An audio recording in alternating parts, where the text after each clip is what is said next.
dan di dalam nama anaknya Tuhan Yesus Kristus, dan di dalam nama Roh Kudus kalik langit dan bumi. Amin. Marilah kita sama-sama mengucapkan doa. Ya Tuhan Allah, berkatilah kami dan siapkanlah wajah bagi kami yang bersekutu di tempat ini.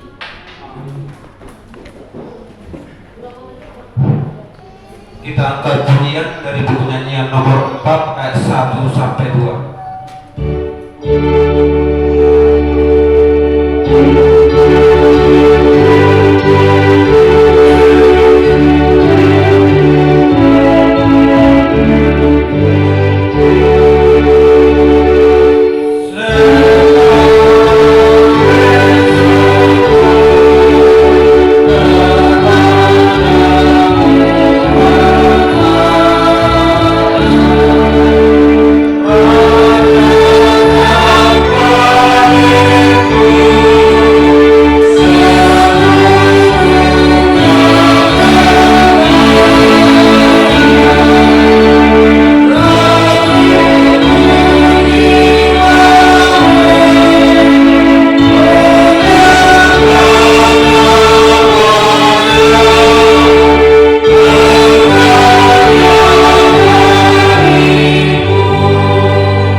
Pimpinan Resort Majelis Jemaat HKIP Penerangan menyampaikan terima kasih banyak terhadap seluruh jemaat dan simpatisan yang bisa tetap hadir beribadah dan yang dapat berbagi tanda syukur melalui persembahan bulanan dan ucapan syukur janji iman. Doa kita, Tuhan semakin memberkati kita semua dengan seluruh yang kita kerjakan sesuai dengan kehendak Tuhan. Tempat ibadah sebagaimana yang sudah kita ketahui telah diwartakan setiap minggu. Kita masih tetap beribadah di tempat ini menunggu proses pendirian gereja kita HKIP Penerangan berealisasi. Mari kita sama-sama berusaha agar rencana kita bisa terwujud atas pertolongan tangan Tuhan. Realisasi keputusan rapat tanggal 16 Februari 2025 untuk merealisasikan keputusan rapat Majelis Jemaat tanggal 16 Februari 2025 mulai bulan Maret. Kita sudah mulai kumpulkan kewajiban minimal 100.000 per kakak khusus untuk biaya pembelian tanah lokasi berdirinya gereja HKIP Penerangan Jambi. Jemaat yang bertambah hari ini Minggu 1 Februari 2026 kita terima menjadi jemaat penuh Manang Ruas Nago, keluarga Amang Joni Situmorang dan Inang Elisa Martauli Hutagalung bersama 2 orang putri Fadia dan Diora Situmorang. Alamat keluarga di Perum Sapana, Kali Besar, Jambi. Selanjutnya rapat Majelis HKIP Resort Jambi dan rapat Jemaat HKIP Penerangan Selasa 17 Februari 2026 kita akan laksanakan rapat Majelis Resort dan rapat Jemaat di gereja ini untuk membicarakan program kerja dan pelayanan untuk tahun 2026. Waktu pelaksanaan akan diinformasikan menyusul. ibadah minggu di Minggu 8 Februari 2026 kita akan laksanakan ibadah menggunakan bahasa Batak. Renungan Alkitab untuk 1 mingguan sudah tercantum di situ. Bagi panduan bacaan renungan harian dari tanggal 2 Februari sampai 7 Februari 2026. Di laporan keuangan mingguan tertulis di Mazmur 65 ayat 2, bagimulah puji-pujian di Sion ya Allah, dan kepada mulah orang membayar pajak. Pemasukan keuangan kita dalam 1 minggu sudah tertera di situ semua, serta uang keluar dan saldo akhir kita juga sudah tertera di situ, hingga kas pembangunan dan usaha hurian serta pilihan jam 00 yang terkumpul semuanya sudah tercantum di situ berjumlah Rp570.000 untuk dikirim ke kantor pusat HKIP Pematang Siantar atas setiap minggu. Daftar kewajiban jemaat untuk kewajiban perkaka hingga akhir tahun sudah tertera di situ, dan untuk tahun 2026 yang sudah bertambah keluarga Amang Situa Pemanal Inang Borusiotang sudah tertera di situ. Bagi kita yang merasa ada yang tidak tertulis tapi sudah dibayar, tolong segera dikoordinasi. Apabila kami ada kehilafan, tolong segera dikasih tahu supaya nanti di rapat majelis kita itu semua akan tercantum siapa yang sudah memberikan dan jumlah nominalnya. Jadi kalau ada yang kurang lengkap kita di dalam laporan kita ini segera berkoordinasi agar tidak berbuat sebagaimana mestinya.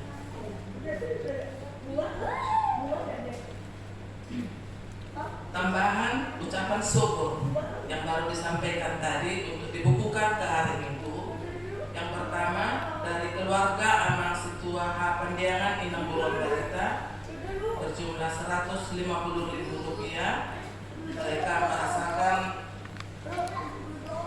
pengembalaan Tuhan dalam keluarga, dan semoga semakin ditambahkan berkah dan sukacita, dan seluruh keluarga baik di Jambi dan di kampung semakin diberikan kesehatan terus buat orang tua Amang Pandiangan. Yang kedua, ucapan syukur dari keluarga Amang Nagadi Ruas Nagok Nasida Sedarion Nakin dari Pasar Nasida Amang Ci Situmora Inang Buru Tagalog dan 2 orang mereka di pasangan di Bata Mariti Hureta Gudangna Rp100.000. Songonima na po yung kasat kami titing di kasaluna at orang so ditutup roho kami amon Panginoon kami untuk pertahanan di anggota manang jemaat na nagabiruas nagok sa darion asa maju modulo kasatkan na to amang pimpinan manang guru perhangat kita iso nasa nasida manacakon Martition asa lamtakas tataga ruas ni kuliah sa dami to amang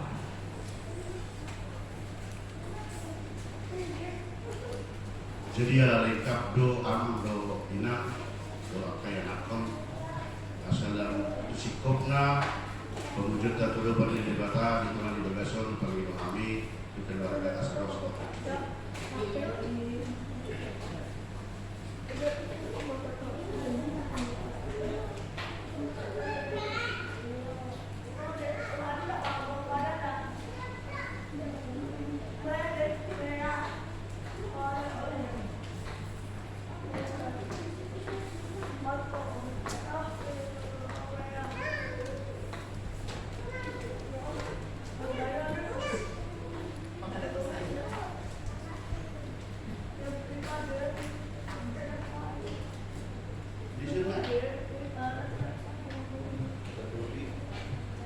Halo, kami sektor gaji Situmora Guru Tagalog. Ilo Tuhannya kami darat 2 berdua, tinggal lagi di perumahan Jawana.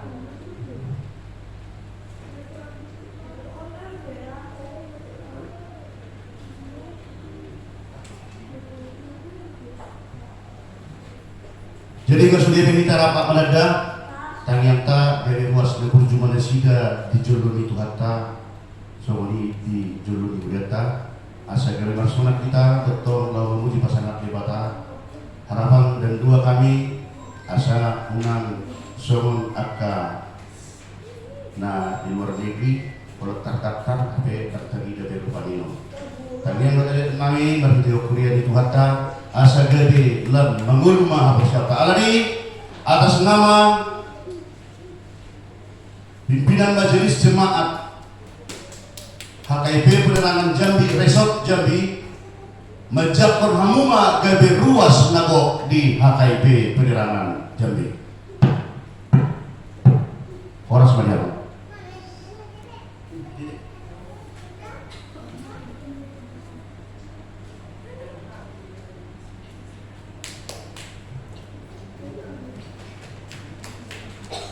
Oleh tema yang pembinaan yang anggota gabe ruas na bawa sukacita ulang-ulang di jumlah ni bilang-bilangan di ruas ni HKIP tapi jemaat yang bertumbuh di dalam iman. Saya dipasok-pasok Tuhan mak nadi ulah di tangan dan pikiran di keluarga Tuhan memberkati. Tertulis di Matius 10 ayat 20 lalu, marilah kepadaku semua yang letih lesu dan berbeban berat, aku akan memberi kelegaan kepada kamu. Akhir kata, selama mengikuti ibadah dan memanfaatkannya, serta selama ulang tahun bagi yang merayakannya seminggu yang lewat, Tuhan Yesus memberkati kita semua. Salam yang membawakan dua syafaat membawakan kepada amat. Setua apa dia? Jemaat Tuhan yang terkasih di dalam nama Tuhan Yesus Kristus, mari kita sama-sama membuka Alkitab kita menginang Nats Khotbah pada saat ini Matius pasal yang kelima ayat 1 sampai dengan ayat yang ke-12. Matius pasal yang kelima ayat 1 sampai dengan ayat yang ke-12. Mari kita membaca secara bergantian. Saya akan memulainya dari ayat yang pertama Bapak Ibu dan saudara-saudara yang terkasih, membacanya di ayat kedua, demikian seterusnya sampai dengan ayat yang ke-12. Demikian firman Tuhan. Ucapan bahagia. Ketika Yesus melihat orang banyak itu, naiklah ia ke atas bukit, dan setelah ia duduk, datanglah murid-muridnya kepadanya.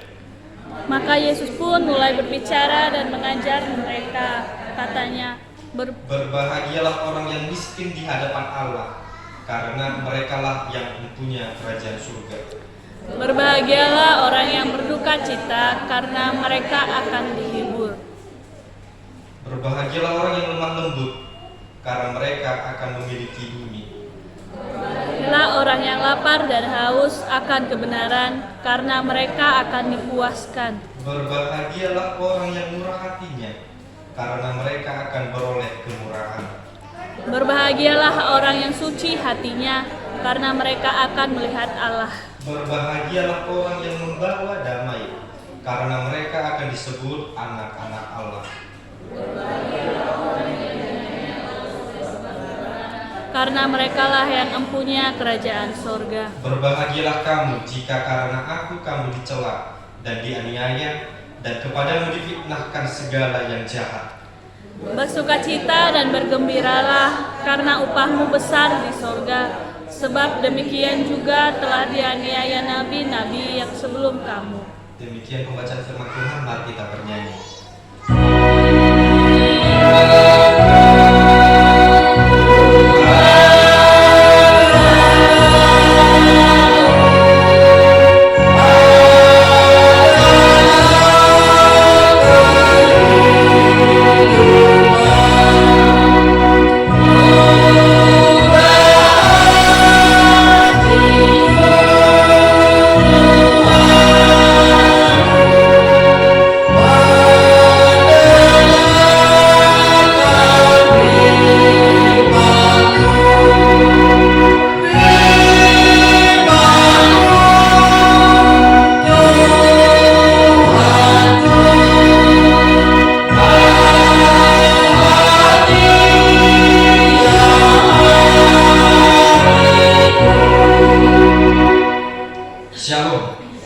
Selamat hari Minggu bagi kita semua. Selamat hari Minggu. Bapak Ibu dan saudara-saudara yang terkasih dalam nama Tuhan Yesus Kristus, tadi kita telah membaca nats firman Tuhan dalam Matius 5 ayat 1 sampai dengan 12 dengan tema hidup bahagia dalam Tuhan. Hidup bahagia dalam Tuhan. Kita terkasih. Bahagia biasanya identik dengan kondisi yang baik, baik dalam perekonomian, baik dalam karir, baik dalam pendidikan, baik dalam kekeluargaan, baik dalam segala hal. Artinya semuanya baik, semuanya baik-baik saja, semuanya tidak ada yang kurang. Maka jika siklus tersebut ada pada kita, pasti beberapa manusia akan berbahagia. Jikalau kita mengambilnya dalam standar manusia, itulah standar manusia. Bahkan kalau kita bertanyakan kepada anak sekolah minggu, anak kecil, ketika kita contohnya memberi hal kecil, jajanan atau kuis saja, mereka pasti bahagia. Contoh kecil, ketika masa sekolah, ketika kita mendapatkan juara atau nilai yang baik, tidak menutup kemungkinan pasti bahagia. Ketika seorang yang muda atau orang tua mendapatkan pekerjaan yang baik dan dapat mencukupi keluarganya, pasti bahagia. Itu standar manusia. Namun, lalu bagaimana dengan standar Yesus? Apakah standar Yesus dengan standar manusia itu sama? Apakah bahagia yang dimaksud Yesus ketika manusia adalah orang yang kaya, orang yang sukses? Apakah itu sama? Tidak, Bapak Ibu. Standar Yesus, standar Tuhan dengan standar manusia itu berbeda. Itulah yang ingin kita perhatikan, itulah yang ingin kita pelajari pada saat ini, Bapak Ibu dan saudara-saudara terkasih. Kalau kita melihat judul besar pada Matius 5 ini, yaitu khotbah di bukit. Ini merupakan ketika sangat banyak orang mengikut dia, ketika sangat banyak orang yang datang untuk mendengarkan dia, untuk melihat Yesus dan meminta mujizat. Sebenarnya Bapak Ibu, dalam hal ini sebagian besar orang yang datang kepada Yesus itu hanya mengharapkan mujizat, kesembuhan. Kalau hanya untuk mendengarkan atau melihat, itu hanyalah sebagian kecilnya. Itulah tujuan utama daripada manusia, sehingga mereka berbondong-bondong dari tempat kediaman mereka masing-masing ketika mendengar Yesus akan datang.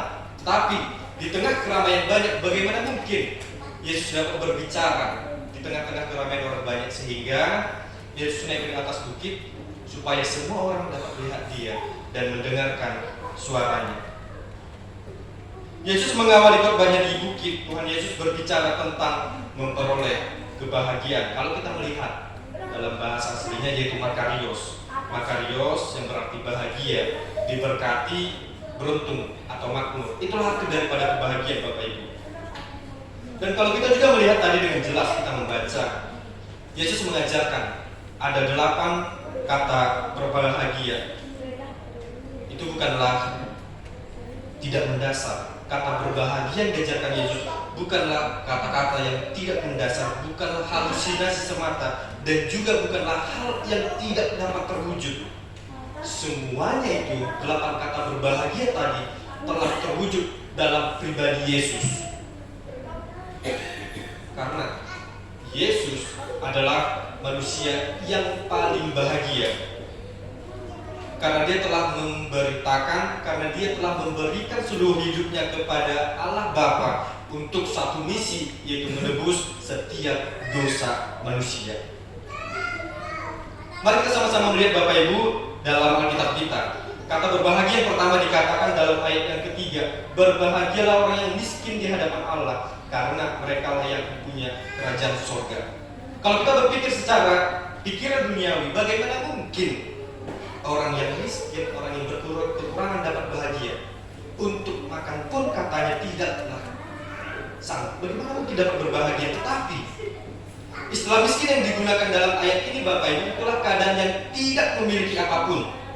Dan apabila ketika dia sudah sampai pada ujungnya dalam kemiskinan dia tersebut, tidak datang pertolongannya, maka tidak lama kemudian dia ada pada ujung ambang kematian. Hal ini bukan tentang daging atau kehidupan manusia, tetapi merujuk kepada keimanan manusia itu sendiri. Yesus sangat memperhatikan keimanan manusia. Yesus sangat memperhatikan bagaimana tolak ukur manusia percaya kepadanya. Itulah yang dikatakan sebagai miskin di hadapan Allah. Berbahagialah orang yang miskin di hadapan Allah. Miskin secara iman. Ketika manusia tidak memiliki imannya, dia miskin rohani, dia miskin iman. Ketika dia tidak mendapatkan pertolongan dari Yesus Sang Juru Selamat, maka kita tinggal menunggu akhirnya, yaitu kematian dan maut akan menerjang kepada kita. Tetapi jika kita memperhatikan keimanan kita, kita merasakan kita miskin secara rohani dan kita memperhatikan Yesus sebagai tolak ukur. Lalu dikatakan tadi, karena mereka lah yang punya kerajaan surga. Sebab Bapak Ibu, yang mempunyai kerajaan surga bukanlah tentang apa yang kita lakukan perbuatan baik, apa yang kita berikan, bagaimana ibadah kita, bukan hanya semata itu, tetapi melalui iman, kepercayaan kita. Orang yang beriman, saya katakan sekali lagi ya, orang yang menghasilkan buah, yaitu buah perbuatan baik. Lalu kata bahagia yang kedua Bapak Ibu, di ayat yang keempat dikatakan demikian, berbahagialah orang yang berduka cita, karena mereka akan dihibur. Kalau kita melihat kembali bagaimana rasanya kehilangan seseorang yang kita sayangi, bagaimana rasanya kehilangan barang yang sangat kita butuhkan, bukankah sangat sulit kata bahagia itu kita terima? Berbahagialah orang yang berduka cita, bukankah hanya tangis, ratap, dan kesedihan yang ada kepada orang yang berduka cita? Tetapi sekali lagi saya katakan Bapak Ibu, kita bukan berbicara tentang kemanusiaan, bukan tentang kondisi mengalami kesusahan, masalah, atau mendapat sial atau bencana, bukan tentang itu. Tetapi maksud daripada Yesus adalah orang yang berduka karena dosanya. Sebab Bapak Ibu, hakikatnya manusia itu berbuat dosa. Ketika manusia berbuat dosa, sangatlah kecil kemungkinannya untuk menyadari bahwasannya dia salah. Sangat kecil kemungkinannya bahwasannya dosa yang dilakukan itu adalah salah. Karena kita selalu menganggap benar. Tetapi Yesus mengatakan, berbahagialah orang yang berduka akan dosanya. Ketika kita menyampaikan semua dosa kita kepada Tuhan, memohon ampun, maka Yesus pasti akan menghibur kita. Melalui penghiburan itu ada pengampunan dosa. Lalu kata berbahagia yang ketiga, yaitu di dalam ayat yang kelima dikatakan demikian, berbahagialah orang yang lemah lembut, karena mereka akan memiliki bumi. Berbahagialah lemah lembut, karena mereka akan memiliki bumi. Berbicara tentang lemah lembut Bapak Ibu, sejatinya orang Batak sangat jarang ada yang bertutur kata lemah lembut, karena sangat terkenal orang Batak memiliki kata yang kasar. Kalau secara manusia kita berpikir bagaimana mungkin kita orang Batak yang berbahasa lantunan kata yang kasar dapat memiliki bumi. Sementara Yesus mengatakan orang yang lemah lembut, tetapi itu bukan tentang dunia. Orang yang lemah lembut dikatakan bukan tentang perilaku, bukan tentang tutur bahasa, tetapi orang yang tanggap dan bersedia menerima keterbatasan orang lain, yang siap menerima kekurangan orang lain, yang siap menerima kejengkelan yang dilakukan orang kepada kita. Bukan berarti karena ia lemah sehingga dia harus tunduk terhadap orang yang menjengkeli kita. Bukan, tetapi karena ia bersungguh-sungguh di dalam Tuhan. Bukan air susu dibalas air tuba. Bukan tentang hal itu Bapak Ibu, tetapi orang yang lemah lembut dikatakan yaitu yang meneladani Yesus, mengasihi sesama, mengasihi musuh. Memang sangat berat mengasihi musuh, sangat berat mengasihi orang yang tidak kita senangi sama sekali. Tetapi itulah yang teladan yang Yesus berikan. Berbahagialah orang yang lemah lembut, karena mereka akan memiliki bumi. Lalu kalau kita melihat kembali Bapak Ibu, kata berbahagia yang keempat yaitu dalam ayat yang ke-6. Demikian dikatakan, berbahagialah orang yang lapar dan haus akan kebenaran, karena mereka akan dipuaskan. Orang yang haus dan lapar akan kebenaran, yaitu kebenaran firman Tuhan. Ini bukan tentang perdagingan. Memang kalau kita membawa secara pribadi Bapak Ibu, sejatinya ketika lapar dan haus sangatlah susah hidup hati sejahtera, sangatlah susah berbahagia. Bahkan pikiran pun itu tidaklah dapat terkontrol dengan baik jikalau tenaga kita tidak ada, yaitu lapar dan haus. Tetapi Yesus mengatakan lapar dan haus karena kebenaran, yaitu kebenaran akan akan firman Tuhan. Ini bukan tentang makanan dan minuman sehari-hari, tetapi lapar dan haus yang dimaksud adalah rindu akan firman Tuhan yang senantiasa menjadikan firman Tuhan sebagai landasannya di setiap harinya, yang menjadikan firman Tuhan sebagai pedoman di dalam hidupnya, yang menjadikan firman Tuhan sebagai patokan di dalam hidupnya. Karena orang yang demikian, mereka akan dipuaskan, mereka akan dihiburkan, mereka akan disenangkan, mereka akan disukakan oleh karena firman Tuhan. Kalau kita melihat juga Bapak Ibu di dalam ayat yang ke-7, kata bahagia yang kelima, berbahagialah orang yang murah hatinya, karena mereka akan beroleh kemurahan. Berbahagialah orang yang murah hatinya. Orang yang dimaksud adalah orang yang menaruh belas kasihan dan simpati terhadap orang yang menderita. Sekali lagi saya katakan, orang yang menaruh belas kasihan dan simpati terhadap orang yang menderita. Bukan tentang siapa dia, bukan tentang apa yang dia berikan kepada kita, bukan tentang apa yang harus kita terima dari orang tersebut, tetapi yaitu kasih agape. Pernah saya khotbahkan, yaitu kasih yang meskipun engkau dikhianati, meskipun engkau disakiti, meskipun engkau dilupakan, tetapi kasih agape yang daripada Allah haruslah senantiasa kita pegang. Itulah yang dikatakan sebagai orang yang murah hatinya, yaitu yang menaruh belas kasihan kepada orang yang membutuhkan pertolongan, orang yang membutuhkan, dan orang yang menderita. Artinya ringan tangan dalam membantu, ringan tangan dalam membantu. Dan kata bahagia yang ke-6 Bapak Ibu di ayat yang 8, boleh kita sama-sama perhatikannya. Berbahagialah orang yang suci hatinya, karena mereka akan melihat Allah. Seorang penulis buku pernah mengatakan demikian, orang yang suci hatinya itu sama seperti pakaian yang kotor yang dicuci hingga sampai dengan bersih, atau sama seperti gandum atau padi yang dibersihkan dari sekamnya.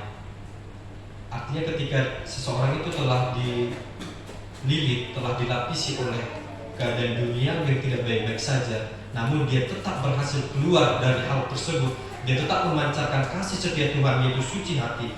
Itulah dikatakan orang yang suci hatinya, sehingga dia tidak mudah memandang rendah orang lain, dia tidak mudah memandang atau menyepelekan orang lain di kekurangannya, melainkan ketika ada orang yang hidup di dalam kekurangannya, atau ada orang yang berpikir secara pikirannya masih kekurangan atau terhadap hal lain, disitulah kita mengarahkan, disitulah kita membantu supaya menunjukkan hal yang baik.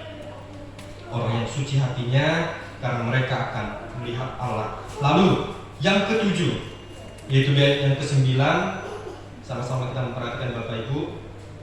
Berbahagialah orang yang membawa damai, karena mereka akan disebut anak-anak Allah. Orang yang membawa damai. Minggu lalu tema besar pada ibadah yaitu damai sejahtera. Damai sejahtera bagaimana yang harus kita bawakan? Kembali lagi saya katakan, standar manusiakah atau standar daripada Tuhan?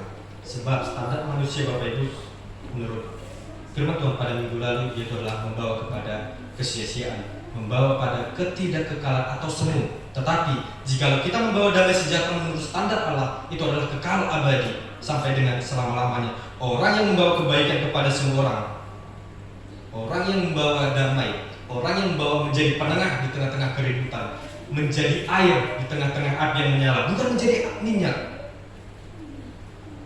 Dia menjadi pendamai, dia menjadi penengah di setiap keributan. Sebab orang seperti itulah yang dikatakan sebagai anak-anak Allah. Lalu kata berbahagia yang terakhir Bapak Ibu, atau yang ke-8 makarios, yaitu dari 10 sampai dengan ayat yang ke-12.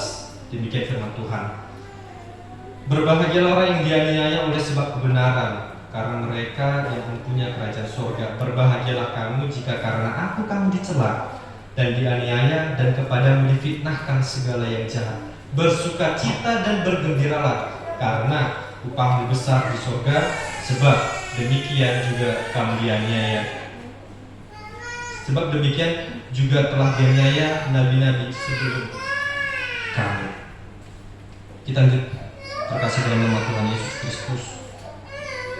Yesus tidak pernah menjanjikan hal yang muluk-muluk. Yesus tidak pernah menjanjikan hal yang tidak dapat menjanjikan kepada setiap orang yang mau mengikuti Dia, orang yang mau memikul salib. Tidak pernah menjanjikan hal yang muluk-muluk. Tetapi kalau kita mengulas kembali kisah para nabi yang memberitakan firman Tuhan pada perjanjian lama, sangatlah sedikit nabi dalam masa pelayanannya dia berjalan dengan mulus. Sangatlah sedikit. Kalau kita juga melihat Bapak Ibu, ke-12 Rasul, ke-12 murid Yesus, bagaimana kisah hidup mereka ketika mereka menentukan menjadi pengikut Yesus. Akhir hidup mereka yaitu mati martir. Ada yang disalibkan secara terbalik, ada yang dirajam, ada yang dibunuh sampai mati, ditombak, bahkan ada yang digoreng hidup-hidup. Itu adalah mereka mati martir. Artinya sebelum kita menentukan untuk mengikut Yesus, mari kita memandang belakang bahwasanya sangatlah berat. Tetapi di tengah-tengah penderitaan tersebut, di tengah-tengah keberatan yang kita rasakan, ada satu hal yang Yesus janjikan: bersukacita dan bergembiralah karena upahmu besar di sorga. Yang sangat berat. Dikatakan tadi, kita difitnah, harus siap difitnah, harus siap dicela, harus siap dianiaya. Karena Bapak Ibu, pelaut yang handal tidak terbentuk dari arus yang tenang, tetapi pelaut yang handal dia terbentuk dari arus yang sangat luar biasa dahsyatnya.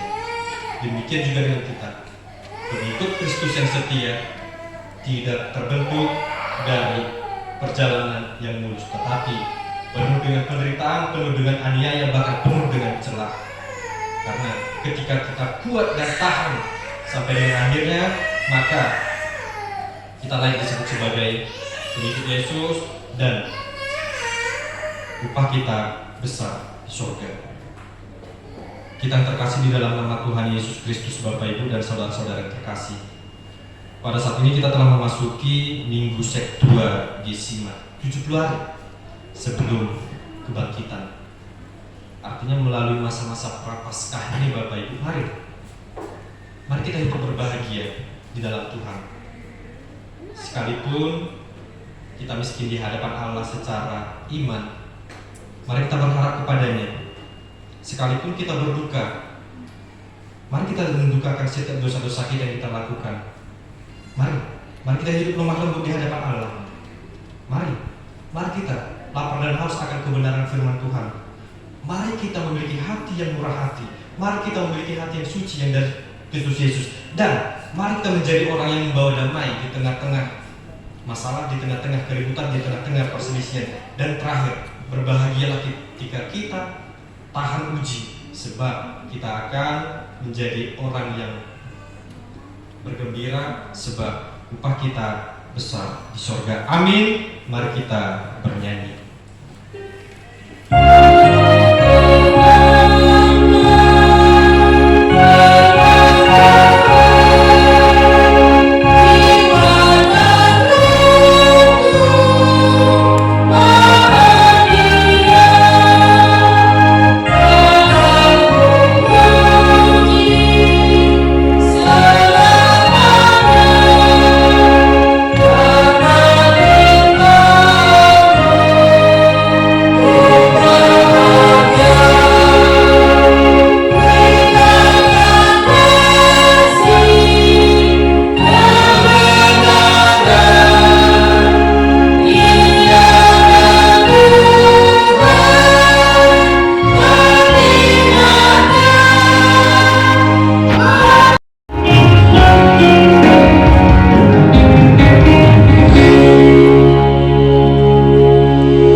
Ya Allah Bapa kami yang di surga, kami mengaku bahwa Tuhan adalah sumber dari segala karunia yang melimpah dalam kehidupan kami masing-masing. Sebahagian daripada karunia itu kami serahkan kembali sebagai persembahan kepada Tuhan. Terimalah dan berkatilah persembahan umat ini. agar dapat kami pergunakan untuk pekerjaan dan pelayanan kerajaan Tuhan di dunia ini. Bukalah hati kami untuk mengenal betapa banyak berkat dan karunia yang kami peroleh dari Tuhan, supaya kami senantiasa bersyukur kepadamu. Di dalam nama Tuhan Yesus Kristus Tuhan kami. Amin. Marilah kita bersama-sama mengucapkan doa Bapa kami. Bapa kami di surga, dikuduskan namamu, datanglah kerajaanmu, jadilah kehendakmu di bumi seperti di surga. Berikanlah kami pada hari ini makanan kami secukupnya, Dan ampunilah kami akan kesalahan kami, seperti kami juga mengampuni orang bersalah kepada kami. Dan janganlah masukkan kami ke dalam pencobaan, tetapi lepaskan kami daripada yang jahat. Karena Engkau yang punya kerajaan dan kuasa dan kemuliaan sampai selama-lamanya. Amin. Pulanglah dengan sejahtera dan terimalah berkat dari Tuhan. Tuhan memberkati engkau dan melindungi engkau. Tuhan menyinari engkau dengan wajah-Nya dan memberi engkau kasih karunia. Tuhan menghadapkan wajah-Nya kepadamu dan memberi engkau damai sejahtera. Amin.